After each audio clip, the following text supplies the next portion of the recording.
살아계신 하나님 아버지, 오늘 밤에도 저희들을 주님의 전으로 불러주시고 우리가 주의 말씀 가운데 거할 수 있는 시간을 주셔서 감사합니다.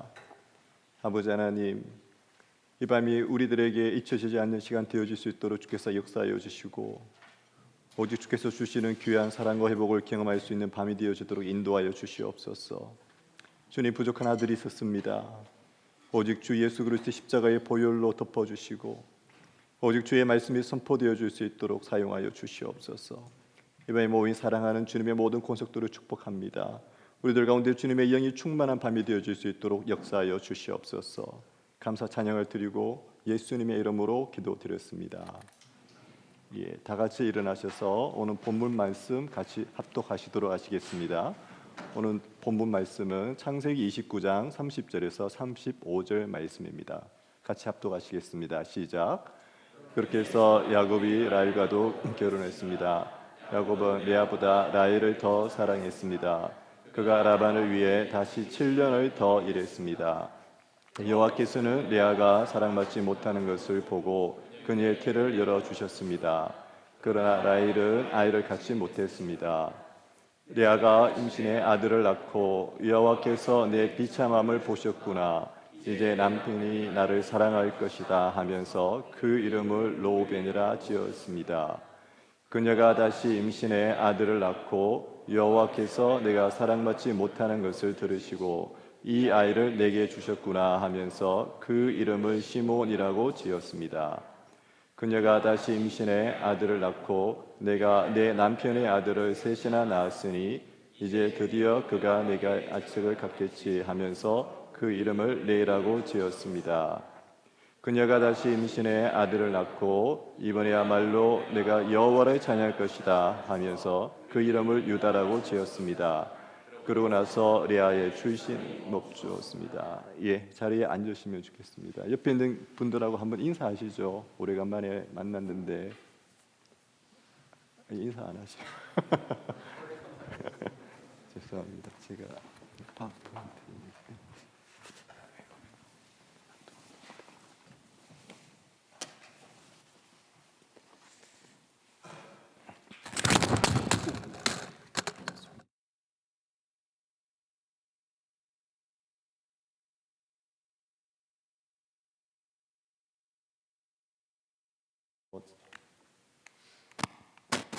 오늘은 창세기 말씀을 통해서 야곱과 그 안에 되는 레아의 삶을 한번 좀 같이 살펴보기를 원합니다. 잠시만요. 지난번에도 제가 잠깐 말씀을 드렸던 것 같은데 야곱은 147세를 살았습니다. 그 중에서 가나안 땅에서 약 70년 이상을 살고 그 다음에 다시 하란으로 도망을 가게 됩니다. 자기 형을 속인 죄로 하란으로 도망을 가서 그곳에 살다가 다시 가나안으로 복귀를 하게 됩니다. 저렇게 이제 가나안 땅에서 살다가 저 위에 하란 쪽으로 그 외삼촌이 있는 곳으로 갔다가 저곳에서 다시 이제 가나안으로 이렇게 되돌아오게 됩니다. 가나안으로 되돌아오고 다시 마지막에는 이제 자기 아들 요셉을 따라서 애굽으로 가서 저기에서 이제 생을 마감하게 됩니다.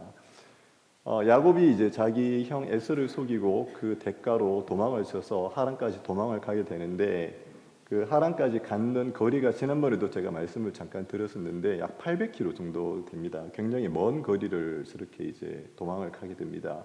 저곳에 가서 이제 자기 외삼촌 라반의 집에서 거하면서 저곳에서 이제 그 자녀들을 낳게 됩니다. 야곱이 맨 처음에 자녀를 낳게 되는 이제 첫 아내가 레아입니다. 그 레아에게서 6명의 자녀를 낳게 되고 그 다음에 이제 라헬이라고 두 번째 아내에게서 2명의 자녀를 낳게 됩니다. 그리고 이제 레아의 그 여종이었던 여종에게부터 두 자녀를 또 저렇게 낳게 되고요. 다시 이제 라헬의 두 여종이었던 여종으로부터 저렇게 또 이제 2명의 아들을 낳게 됩니다. 결국 저렇게 해서 12명의 아들들을 이제 낳게 되는데 그 중에서 레아 첫 번째 그 아내 되었던 레아에게서 6명의 자녀들을 저렇게 출산을 하게 됩니다. 먼저 창세기 19장 27절 말씀에 보면은 레아와 이제 라헬에 대한 이렇게 비교가 되는 장면들이 저렇게 묘사되어지고 있습니다. 레아는 시력이 약했고 라헬은 외모가 아름답고 얼굴이 예뻤다라고 이렇게 이야기하고 있습니다. 야곱이 이제 그 외삼촌 집에 갔는데 마침 이제 거기 가보니까 두 딸이 있는 거죠. 첫째는 레아였고 둘째는 라헬이었는데 성경이 말하기를 라헬은 외모가 아름답고 얼굴이 예뻤다라고 지금 이야기하고 있습니다. 저 표현을 이제 오늘날로 표현을 하자면은 몸매도 좋고 얼굴도 이쁘고 뭐 하나 이렇게 빠지는 게 없는 거죠. 뭐 여자로서는 진짜 어디 가도 모든 사람에게 주목을 받고 그런 외모라면 빠질 것이 없는 그런 모든 것을 갖춘 사람이 저 라헬이라는 거죠. 그에 비해서 이 레아라는 여자는 굉장히 저 창세기 말씀이 이제 시력이 약했다고 되어 있는데 저 부분에 대해서 좀 더 편하게 우리가 알기 쉽게 이야기를 하자면은 외모가 라헬보다는 좀 뛰어나지 못했던 것 같아요. 그 단순히 뭔가를 볼 수 있는 시력이 약했다기보다는 뭔가 좀 외모가 좀 라헬보다는 많이 좀 못했다는 표현을 저런 식으로 이제 이해를 하시면 되시는 것 같습니다.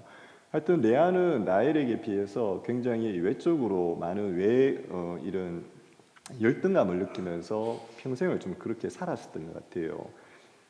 이 레아와 라헬이 있는데 야곱이 드디어 이제 라헬에게 완전히 빠지게 되죠. 그 라헬에게 빠져서 창세기 19장 20절에 보면은 야곱은 라헬을 위해 7년을 일했습니다. 그렇지만 야곱이 그녀를 사랑했으므로 그 7년은 단지 며칠처럼 느껴졌습니다. 야곱이 라헬을 사랑하게 되고 이제 라반에게 내가 라헬을 위해서 일을 하겠습니다. 그렇게 이야기하게 되고 외삼촌이 그러면은 다른 사람한테 주는 것보다는 너한테 주는 게 좋지 않겠느냐 이런 식으로 대답을 하게 되고 결국 이제 야곱이 라헬을 위해서 7년을 일을 하게 됩니다. 야곱이 그녀를 사랑했기 때문에 마치 7년이 7일처럼 느껴졌다고 많은 드라마나 영화나 소설 이런 데 주제가 될 정도로 저 스토리들이 유명한데 여하튼 야곱이 그 라헬을 위해서 7년간을 이렇게 마치 7일이 지나가는 것처럼 그렇게 열심히 일을 하게 됩니다. 그러니까 여러분들 잘 아시겠지만 마지막 7년이 지났을 때 야곱이 이제 라반에게 찾아가게 되죠. 라반에게 찾아가서 이제 내가 7년 동안 일을 했으니까 내 아내를 주십시오. 기한이 됐으니 이제 내가 그녀와 결혼하겠습니다라고 이야기를 합니다. 근데 이제 저 구절이 그녀와 결혼하겠습니다라고 되어 있는 저 구절을 히브리 원어적으로 좀 더 이렇게 그 표현을 하자면 개역개정 성경에는 이런 식으로 표현하고 있습니다. 야곱이 라반에게 이르되 내 기한이 찼으니 내 아내를 내게 주소서 내가 그에게 들어가겠나이다. 우리말 성경에는 이제 결혼하겠다고 되어 있는데 개역 개정에는 들어가겠다라고 지금 표현을 하고 있습니다. 정확한 히브리 말로는 이제 보라고 해서 이게 간다, 오고 간다 한다는 이제 영어로 말하면 go 이런 뜻을 가지고 있는 동사인데 저 부분에 대해서도 이제 많은 히브리 학자들은 이게 단순히 결혼을 하겠다 이런 의미보다는 지금 야곱이 하는 이 표현은 내가 이제 7년을 기다렸으니 내가 내 아내를 주십시오. 내 아내와 이제 내가 동침하겠습니다. 내가 잠자리를 같이 하겠습니다. 이런 표현으로 지금 생각을 하면 된다고 합니다. 쉽게 말해서 야곱이라는 사람은 굉장히 감성적이고 충동적이고 자기가 눈에 뭔가가 좀 꼽히면은 물불 가리지 않고 달려드는 사람인 거죠. 자기가 장자권을 어떻게 하든지 빼앗어야 되겠다 싶은 생각이 드니까 사기치는 것도 상관하지 않고 일단 장자권을 빼앗게 되고 자기가 어떤 여자에게 이제 꼽히게 되니까 7년이 수일처럼 느껴질 정도로 모든 것에 그렇게 이제 몰입하게 되고 굉장히 감성적이고 충동적인 표현들로 이렇게 성경에 나타나는 것으로 보입니다. 근데 라반이라는 이 사람도 야곱을 뛰어넘는 그런 술수꾼이죠. 그 7년을 일을 했는데 야곱은 분명히 지금 라헬을 얻기 위해서 7년을 일을 했는데 라반이 그 야곱에게 허락해 준 여인은 라헬이 아니고 레아가 된 거죠. 그래서 야곱이 엄청 분을 내면서 라반에게 어떻게 나에게 이렇게 할 수 있냐고. 그랬을 때 이제 라반이 이렇게 이야기를 합니다. 27절에 너가 나이를 취하고 싶으냐? 그러면은 일주일을 채워라. 그리고 그 후에 우리 작은 딸도 줄 것이고 다신 7년을 또 더 일해라고 강요를 하게 됩니다. 그리고 야곱은 울며 겨자 먹기식으로 다시 또 7년을 더 일하게 되고, 일단 레아와 7년을 먼저 7년을 채우고 만나고 다시 라헬을 또 두 번째 아내로 이제 맞이하게 되는 거죠. 근데 창세기 29장 31절에 보면은 참 재미있는 표현이 있습니다. 여호와께서는 레아가 사랑받지 못하는 것을 보고 그녀의 태를 열어 주셨습니다. 그러나 라헬은 아이를 갖지 못했습니다. 지금 분명히 이제 7년이 지나고 또다시 이제 7년 동안 그 야곱이 일을 하는데, 레아가 야곱의 첫 번째 아내로 지금 들어왔고 라헬이 두 번째 아내로 들어왔는데, 야곱이 이 레아를 아예 눈에도 지금 두지 않는 거죠. 사랑하지 않는 거죠. 그러면서 성경이 말합니다. 여호와께서 레아가 사랑받지 못하는 것을 보고 그녀의 태를 열어주셨습니다. 그러나 라헬은 아이를 갖지 못했습니다. 저기서 표현하는 사랑받지 못했다, 이 표현들이 우리가 생각하기에는 굉장히 그럴 수도 있죠. 사랑받지 못할 수도 있고, 원래 야곱은 라헬을 사랑했으니 사랑받지 못할 수도 있겠다라고 생각할 수 있는데, 저 단어를 조금 더 히브리 원어적으로 생각을 하면은 샤나라고 하는 단어인데, 저 단어의 뜻은 단순히 사랑하지 않는다 이런 뜻이 아니고요. 저 단어의 뜻은 미워하는 거예요. 미워하는 거. 좀 더 심하게 표현한다면은 원한을 갖는 거예요. 원한을. 내가 이 사람에 대해서 그냥 사랑하지 않는 이 수준을 넘어서서 원한과 분노를 가지는 거예요. 지금 무슨 말인가 하면은, 이 야곱이 레아한테 가지고 있는 이 태도가 단순히 내가 라헬을 조금 더 사랑하고 너는 좀 덜 사랑해 줄게, 이게 아니에요. 지금 야곱은 레아한테 엄청난 분노를 지금 느끼고 있는 거예요. 원망을 하고 있는 거예요. 내가 왜 너를 만나가지고 이 고생을 하느냐. 너 아니었으면 나 7년만 일하고 라헬하고 살 수 있었는데, 너가 있어가지고 내 인생이 이렇게 꼬였다고. 그러면서 창세기 29장 32절의 말씀입니다. 다 같이 읽겠습니다. 시작. 레아가 임신해 아들을 낳고 여호와께서 내 비참함을 보셨구나. 이제 내 남편이 나를 사랑할 것이다 하면서 그 이름을 르우벤이라고 지었습니다. 레아가 남편의 사랑을 받지 못하고 남편으로부터 이런 극심한, 어떻게 보면은 정말 받지도 않을 때 수도 있는 참 그런 고난과 고통 가운데 있으면서 하나님께서 그를 불쌍히 여기시고 여호와께서 그에게 아들을 허락하십니다. 그러면서 레아가 첫 번째 아들을 낳게 됩니다. 그러면서 이렇게 얘기합니다. 여호와께서 내 비참함을 보셨구나. 이제 내 남편이 나를 사랑할 것이다 하면서 그 이름을 르우벤이라고 지었습니다. 저기서 지금 보면은 내 비참함을 보셨구나라고 되어 있는데, 저 비참함이라고는 저 단어가 아까 전에 제가 잠깐 설명드렸습니다만은 미워한다, 원한을 갖는다, 그 단어의 명사형이에요. 히브리 원어로. 그러니까 내가 지금 미움을 받고 있는 거, 내가 원한을 지금 받고 있는 거, 내가 이렇게 지금 힘들게 고통받고 있는 것을 여호와께서 보셨구나.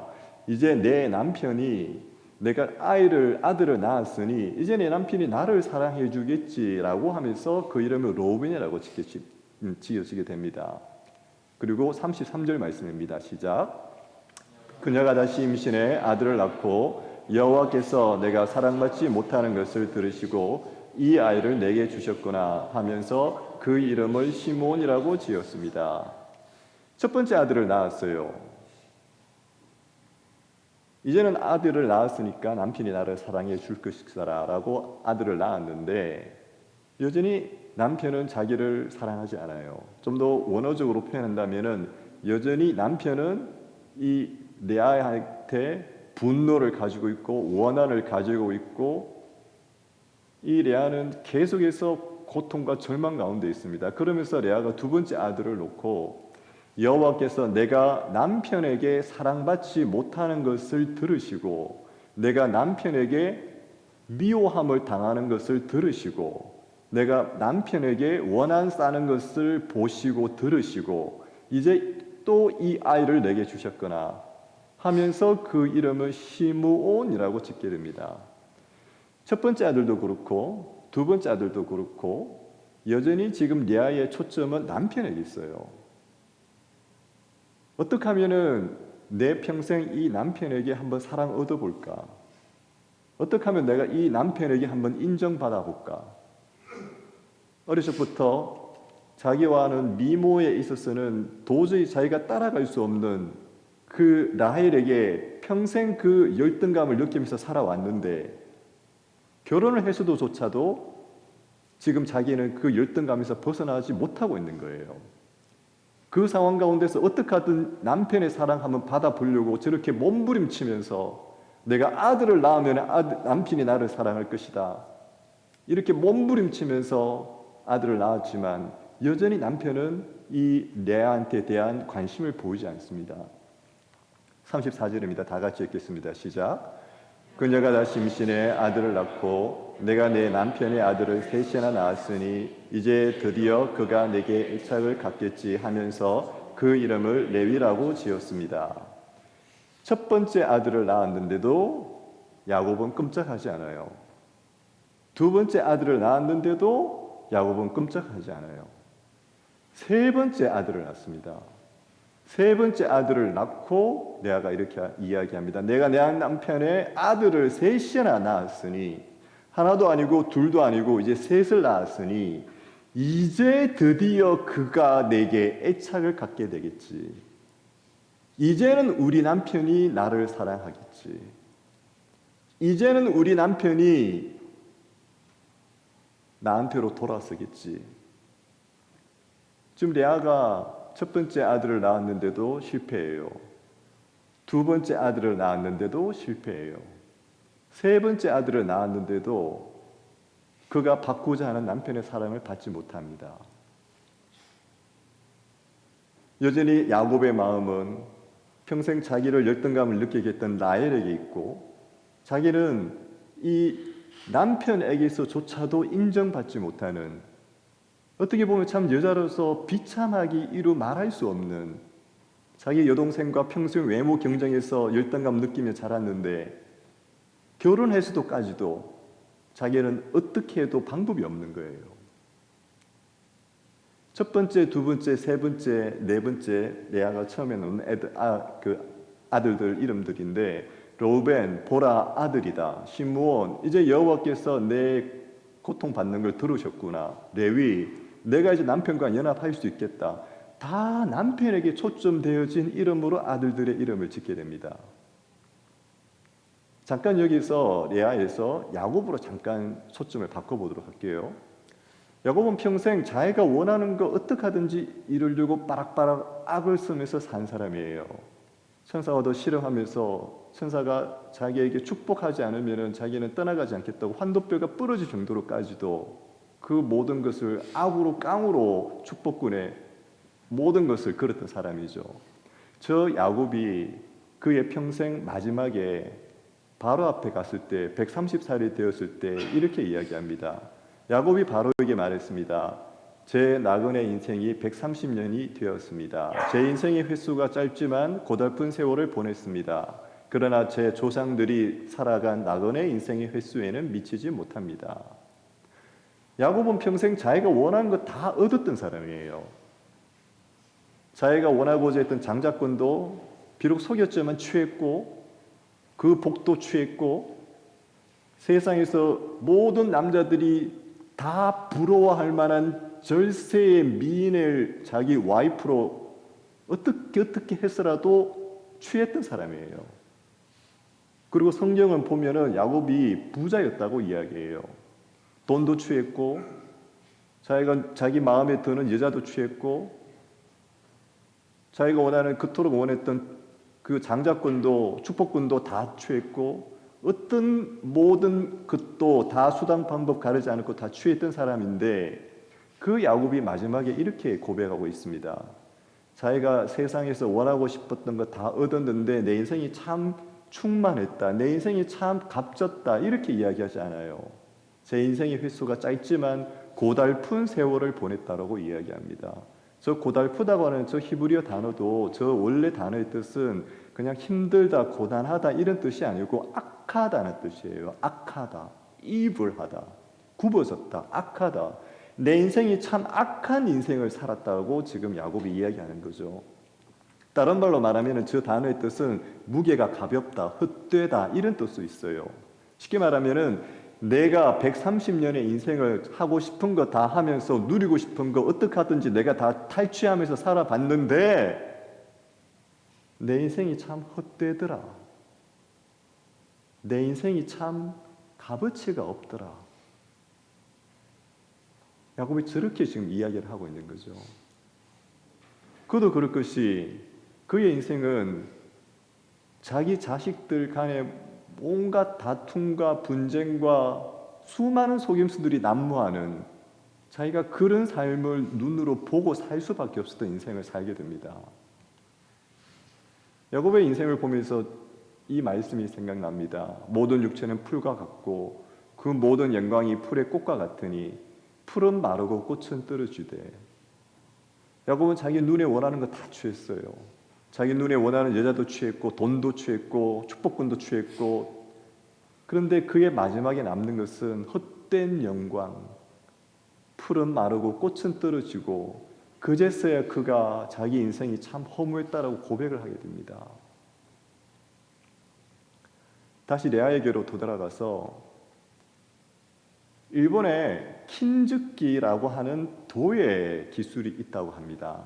혹시 여러분들 들어보신지 모르겠는데요. 킨즈키라고 하는 저 도예 기술은 도자기나 그릇이나 이런 공예품들이 저렇게 조각이 산산조각 나고 끼어졌을 때 저 조각들을 버리지 않고 다시 그대로 모아서 저렇게 조각들을 다시 붙여서 원래의 모양으로 재현하는 기술이라고 합니다. 근데 저때 재현하는 기술이 우리가 생각하는 조각들을 붙이는 재료가 단순히 오초 본드 같은 그런 이런 재료를 쓰는 것이 아니고 금으로 된 재료, 악교 같은 건데 본드처럼 되어 있는 건데 귀중품으로 금이나 이런 재료들로 아주 아름다운 그런 재료들로 저 깨어진 틈새를 발라서 다시 원형으로 복귀하는 거예요. 저걸 킨즈키라고 하는 일본의 도예 기술이라고 합니다. 근데 저 기술을 통해서 새롭게 저렇게 만들어진 그릇은 원래의 그릇보다 훨씬 더 값어치 있게 여겨진다고 해요. 그래서 저 킨즈키라는 저 도예 기술로 공예로 만든 제품들을 가지고 전시회도 하고 박물관에서 이렇게 소장도 하고 굉장히 값어치 있는 기술들로 일본에서는 많이 쓰여지고 있다고 합니다. 예레미야 16장에 보면은 18장에 보면은 지금 예레미야를 주님께서 토기장이의 집으로 데리고 가십니다. 주님께서 그를 토기장이의 집에 데려가셔서 토기장이가 뭘 하고 있는 걸 보여주세요. 예레미야 가만히 보니까 지금 토기장이가 손으로 이렇게 도자기를 빚고 난 다음에 자기의 보기 좋은 대로 그런 그릇들을 만드는데 여호와께서 말씀하십니다. 여호와의 말이다 이스라엘 집아, 내가 너희에게 이 토기장이처럼 하지 못하겠느냐. 보아라 이스라엘 집아, 진흙이 토기장이 손에 있는 것처럼 너희도 내 손 안에 있다. 지금 토기장이가 토기를 빚고 옆에서 깨고 있어요. 지금 토기장이가 자기 마음에 이렇게 원하는 대로 지금 빚고 있는데 그 모양이 원하지 않는 그런 모양일 때에 지금 그걸 깨고 있는 장면을 보여주고 있습니다. 이 장면을 보면서 예레미야에게 주님이 말씀하시는 거죠. 내가 지금 토기장이고 너희들은 내 손에 있는 토기라고. 예전에 제가 오래전에 읽었던 책인데 강준미 목사님께서 적으신 책인데요. 마른 뼈도 사랑하시는 하나님의 은혜라는 책이 있습니다. 저 책에 보면은 이 내용을 가지고 강준미 목사님이 이렇게 말씀하십니다. 하나님은 우리를 깨뜨리신 후에 새롭게 만드십니다. 우리의 깨진 꿈과 희망의 조각들을 다시 모아서 우리를 새롭게 만드십니다. 우리가 깨어지는 순간에는 하나님의 계획을 잘 알지 못하지만 결국은 하나님의 계획이 우리의 계획보다 훨씬 낫다는 것을 깨닫게 됩니다. 예레미야가 봤을 때 지금 토기장이가 그 토기를 깨고 다시 새로운 토기를 만드는 그 장면을 보고 있는 것처럼 하나님께서 사람들의 인생 가운데에 때로는 우리를 깨뜨리시기도 하고 다시 그 깨뜨리신 후에 새롭게 하시는 모습들을 예레미야를 통해서 보여주시는 거죠. 좌절된 꿈의 치유라는 책이 있는데 저 책에서 지은이가 이렇게 말씀하고 있습니다. 우리의 삶이 시간과 공간 그리고 사건들의 세 가지 요소만 이루어지는 것은 결코 아니다. 언제나 네 번째 요소가 함께한다. 그 세 가지 요소에 대한 우리의 반응이 바로 그것이다. 중요한 것은 언제 어디서 무슨 일이 일어났느냐가 아니라 그 일이 일어난 후에 우리가 어떻게 반응하느냐 하는 것이다. 지금 제가 왜 갑자기 토기장의 이야기, 그 다음에 우리의 반응을 이야기 말씀드리냐 하면은 오늘 레아의 삶을 보면은 이 레아의 삶은 마치 산산조각처럼 부서지고 있는 저 토기의 모습처럼 그녀의 삶은 계속 부러지고 있는 삶처럼 보여요. 계속 깨어지고 자신의 꿈은 남편에게 인정받고 사랑받고 자신에게 열등감을 느끼게 하는 저 여동생을 한번 이겨보는 건데 계속해서 그녀의 꿈은 깨어지고 마치 토기장이가 토기를 깨는 것처럼 그의 삶은 계속 부풀어지는 것 같아요. 근데 그런 그녀에게 새로운 반응이 일어납니다. 29장 35절입니다. 다 같이 읽겠습니다. 시작. 그녀가 다시 임신해 아들을 낳고 이번에야말로 내가 여호와를 찬양할 것이다 하면서 그 이름을 유다라고 짓습니다. 그러고 나서 레아의 출산이 멈추었습니다. 지금 세 번째까지 아들을 낳았어요. 세 번째까지 아들을 놓으면서 이 레아의 모든 인생의 목적은 남편의 사랑을 받는 거예요. 내가 이 아들을 통해서 어떻게 하면은 이 남편의 사랑을 받을 수 있을까? 이번에 내가 아들을 낳았으니 또 남편 사랑 한번 받아볼 수 있겠지. 그렇게 계속 남편에 향한 사랑을 계속 갈구하던 그녀의 인생이 마치 토기장이가 토기를 깨트리는 것처럼 그녀의 인생은 모든 꿈이 계속해서 깨어지는 것 같아요. 그런데 35절에서 남편을 바라보던 그녀의 초점이 드디어 하나님께로 향합니다.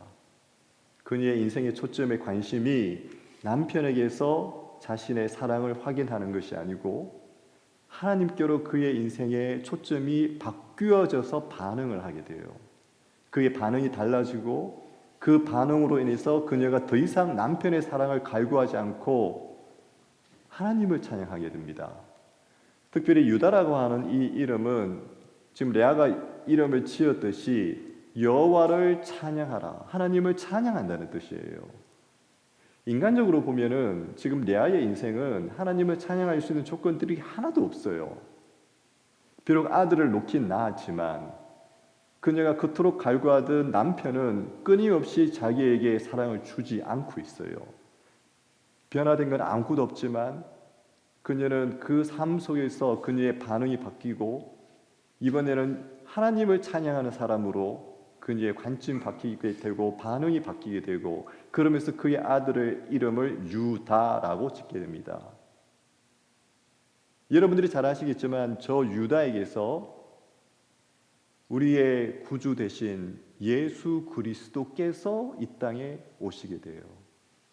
야곱의 12 아들 중에서 다른 자손이 아니라 한 여인이 계속 인생의 꿈이 깨어지는 것 같은 그 상황 속에서 그가 하나님께로 인생의 초점을 맞추고 그의 반응이 바뀌고 그가 여호와를 찬양하는 자로 자기의 아들의 이름을 짓고 하나님께로 그의 관심이 돌려졌을 때 그 아들을 통해서 이 땅에 메시아께서 오시게 되는 거죠. 뿐만 아니라 저희들이 성경에 살고 있는 레위 지파, 하나님의 성막을 지키고 하나님 전에서 봉사했던 그 레위 지파도 이 레아의 아들인 거죠. 창세기 35장 18절 말씀에 보면은 라헬의 최후의 모습이 나옵니다. 라헬이 막숨을 거두는 그때 그녀는 아들의 이름을 베노리라고 지었습니다. 그러나 그 아이의 아버지는 그를 베냐민이라고 불렀습니다. 19절입니다. 이렇게 해서 라헬은 죽어서 에브랏 곧 베들레헴으로 가는 길에 묻혔습니다.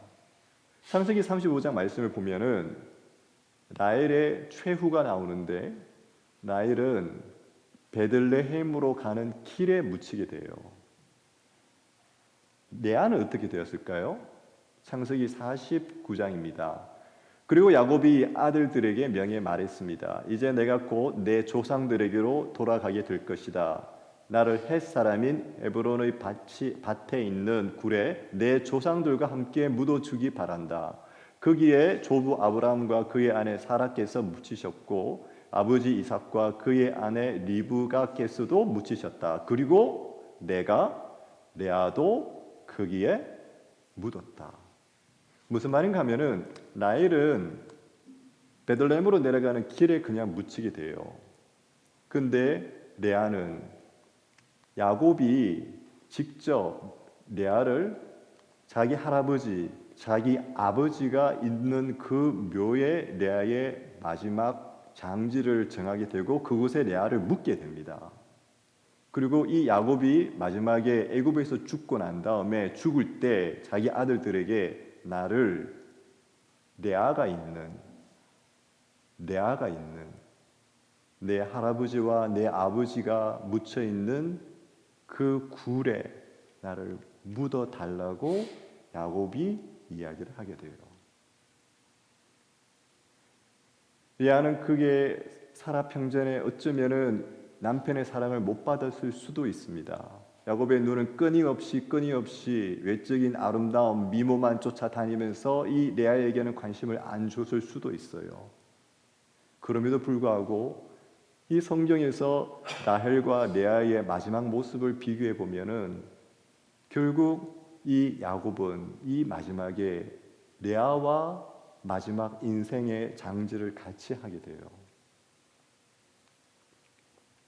레아의 삶은 어쩌면은 저렇게 깨어진 토기 조각처럼 그녀는 계속해서 열등감 속에서 자랐고 그 열등감을 어떤 식으로든 해결해 보자고 남편에게 사랑을 받으려고 그렇게 몸부림치면서 인정받고자 했지만 계속해서 그녀의 삶은 깨어지는 것처럼 느껴졌을 것인지도 모르겠습니다.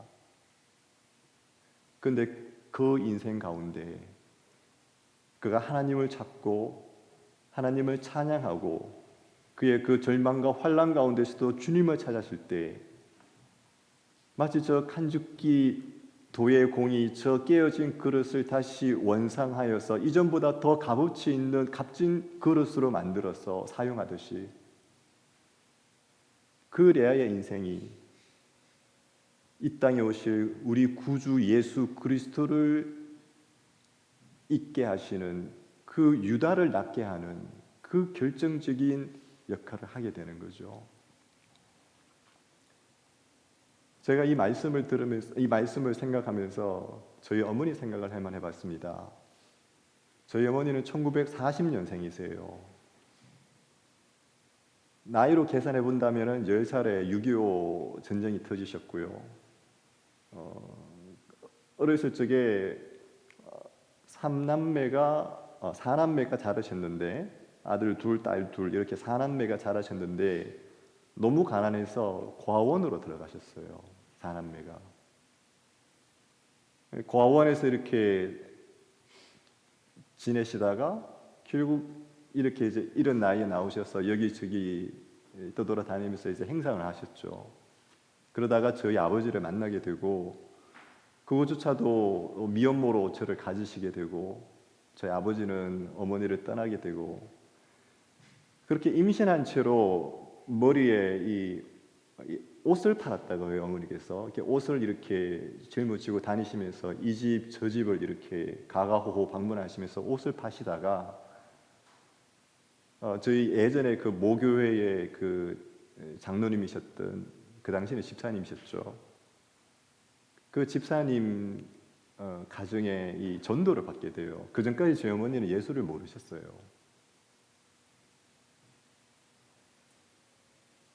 저희 어머님이 저를 굉장히 늦은 나이에 넣으셨습니다. 34살에 임신을 하셨어요. 그 옛날 치고는 굉장히 늦은 나이셨죠. 이렇게 아기를 못 갖는다라고까지 생각을 하셨을 때예요.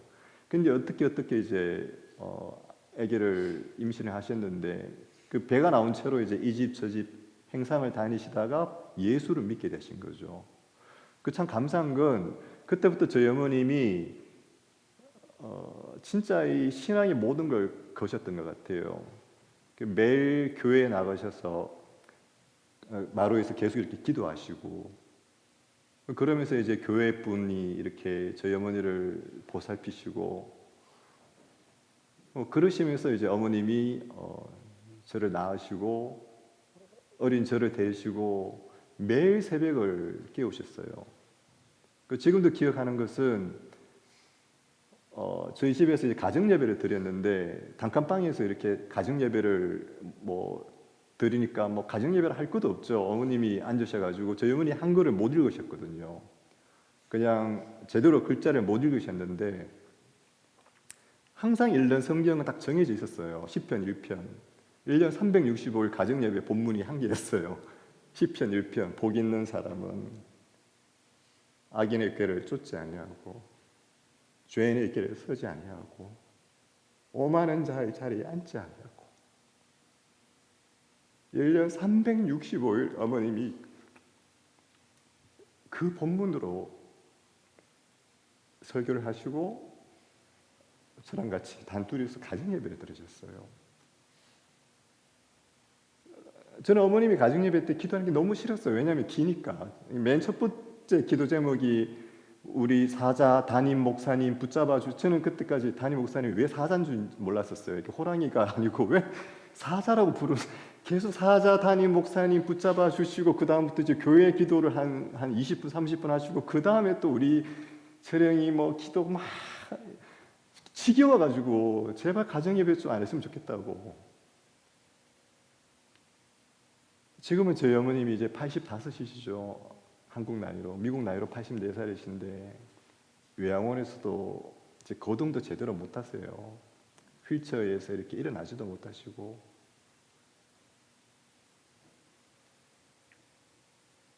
저는 저희 어머니 인생을 생각해 보면은 마치 참 저 칸죽기 토기와 같은 생각이 들어요. 인간적으로 보면은 저희 어머니처럼 그렇게 고생, 어떤 면에 그렇게 한솔의 인생 산 여인이 어디 있을까 싶을 정도로 참 많은 고통과 고난의 세월을 어머님이 견디셨어요. 근데 참 감사한 건, 무엇보다 감사한 건 어머님이 예수를 알게 되었다는 것. 그리고 그 어머님이 나에게 예수를 믿게 했다는 것. 제가 살았던 동네는 달동네였어요. 말이 달동네지 정말 매일마다 저희 집 앞에는 자전거 수리하시는 집이 있었는데 매일마다 아저씨가 알코올 중독자라서 창문 깨고 문 때려 부수고, 저희 바로 옆집은 또 조그만 그 음식점이었는데 저녁만 되면은 그 막노동 하시는 아저씨들이 와서 그 옆에서 이렇게 술 마시면서 이렇게 젓가락질 하시고 봉도야 울지 마라 이런 거 다 그런 분위기였어요. 제가 살았던 동네는. 그 동네에서 예수 믿는 집은 우리 집밖에 없었어요. 제 친구들 중에 중학교 때도 중고등학교 때도 그랬지만 대부분이 다 조폭이었어요. 이런 말로 표현할 수 없는 그런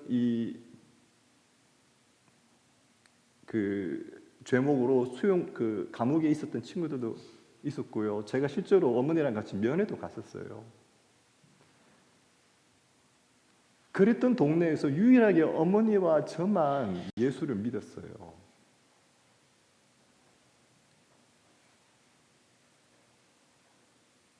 지금 제가 예수를 믿고 저희 자녀들이 예수를 믿고요.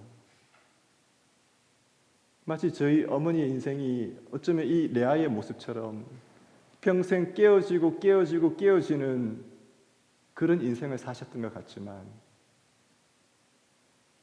저희 어머님이 예수를 알고 자식에게 그 예수 전달해 주신 거, 저는 그것이 레아가 유다를 낳고 오랜 세월이 지나서 메시아께서 이 땅에 오셨던 것처럼, 마치 에스겔에 나오는 그 생수가, 성전에서 흘러나오는 그 생수가 곳곳으로 흘러 들어가서 들어가는 곳들마다 새로운 소생과 생기가 일어나는 것처럼, 저는 레아의 삶이 그렇게 쓰임 받았다고 생각하고요, 저희 어머니의 인생도 저는 그렇게 쓰임 받았다고 생각합니다.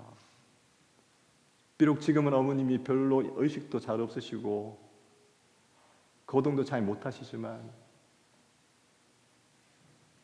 제가 매일 기도할 때마다, 제가 무너질 것 같을 때마다 가장 저를 살리는 것이 어머니와 저 둘이서 단둘이 그 어린 시절에 1시간, 2시간 드렸던 가정예배,